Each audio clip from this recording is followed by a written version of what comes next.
What's a knight's favorite protein? Swordfish.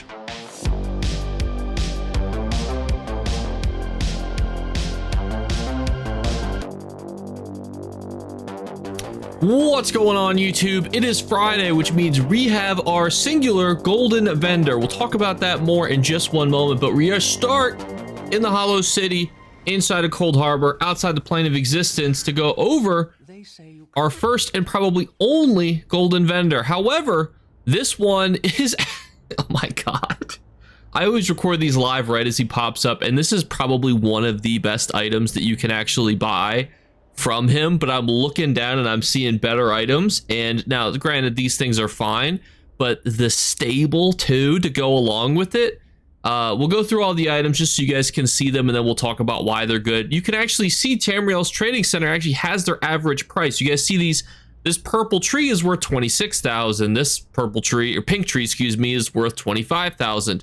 This stable is worth 117,000. This greenhouse is worth 157,000. So it's actually really convenient to have this price checker on here because it explains why some of these items are so good. And the simple reason is that they're just beautiful items. Now this one has no pricing data, which leads me to think that it's probably a newer item, or it's just not used as much because why spend money for a half door? So this is an absolutely fantastic luxury furnishing week because a lot of people will use these in kind of base houses to kind of make their own structures. You can put these on tops of pillars, you can phase them together to build like multiple greenhouses. You can do all sorts of really cool things with these things. You can phase just the tops down, so like say you had like a stone walls and then you wanted just the glass roof, and then you phase the actual greenhouse walls into the actual walls that you built. The opportunities are endless. And I think as Zoss has shown that, hey, we're going to do more and more housing contests in the future, this is a great time to mentally think to yourself, this is probably going to be a market that expands. But that doesn't necessarily mean that this is foolproof. You guys might be saying to yourself, well, Jake, you know, the monkey brain here sees smaller number on the left, bigger number on the right. Does that necessarily mean that it's a guaranteed price investment for me? And there are a couple things to consider when it comes to luxury furnishings. The biggest thing is that it's not going to sell right away, because if you look around, you're going to see that a lot of people and this is right at 8 o'clock, so people have the whole weekend until early Monday morning to come grab a couple of these. So everybody's going to be stocking up right now. And I think the last time we saw these, it feels like about 9 months ago. So you might probably have about 4 to 5 months, maybe 6 to 7 months before you have optimal sale value again. But that being said, 60,000 profit is certainly nothing to scoff at, and this right here is closer to like a 70,000 profit. A couple things to remember though is that when you do want to sell these, you're probably going to have to sell them on a guild trader, unless you're going to want to set up your house as kind of a yard sale is how I describe it.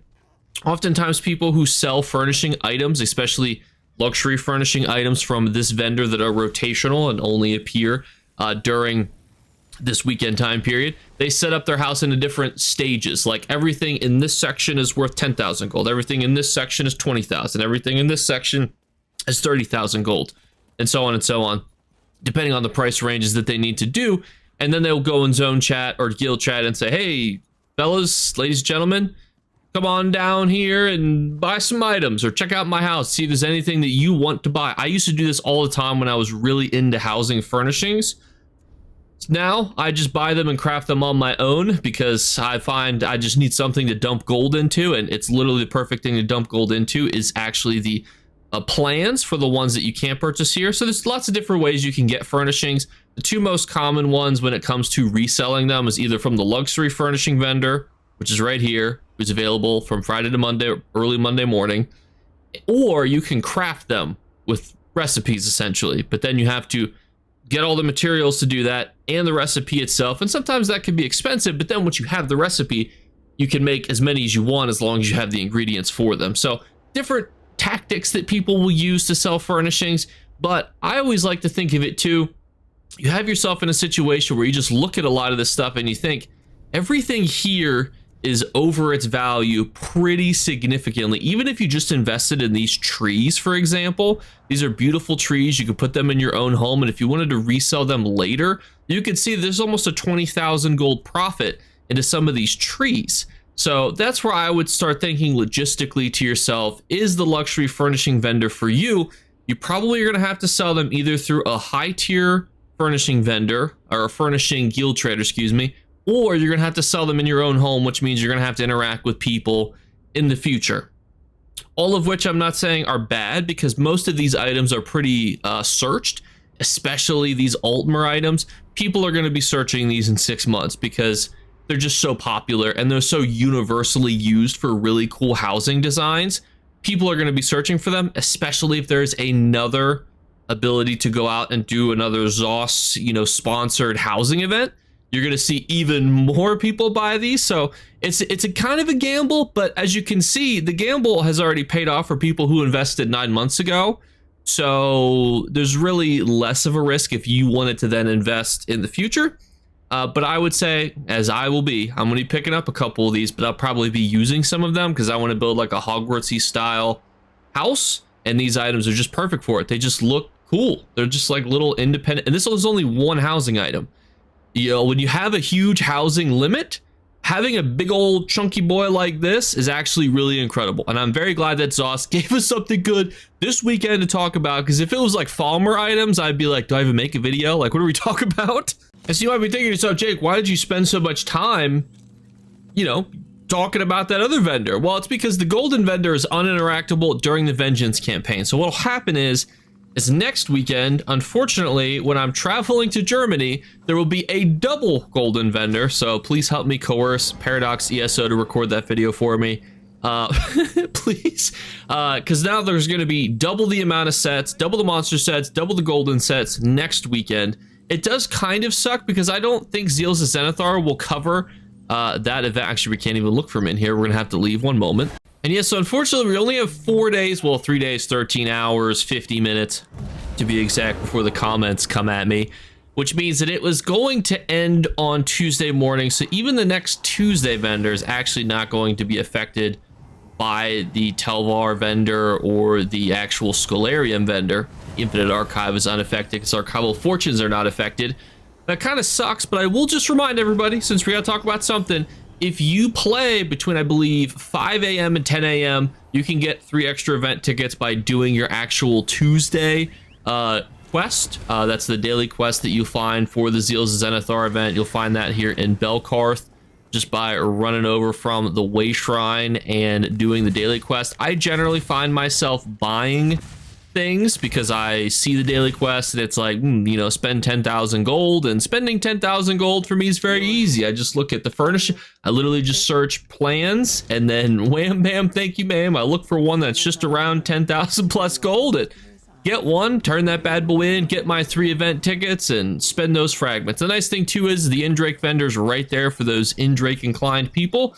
You have the traditional event merchant, the impresario, and then you got good old Phyllis, who has the old stuff. If any of you guys are interested in some of the old things that you used to be able to purchase. Unfortunately, he hasn't been updated in quite a long time, so hopefully he does get some of the last year stuff or yesteryear stuff besides all of the smothering bloodgrass and the hide shoulders. I mean, some of these can stay. Like, having hide shoulders be a permanent thing is certainly fine, but, this rest of this stuff, we don't need this here to be here for forever. You know what I mean? But that's what's going to happen, everybody. The golden vendor will be back next Friday, and it will have double the amount of items inside of it. Thankfully, we had something to talk about in this video.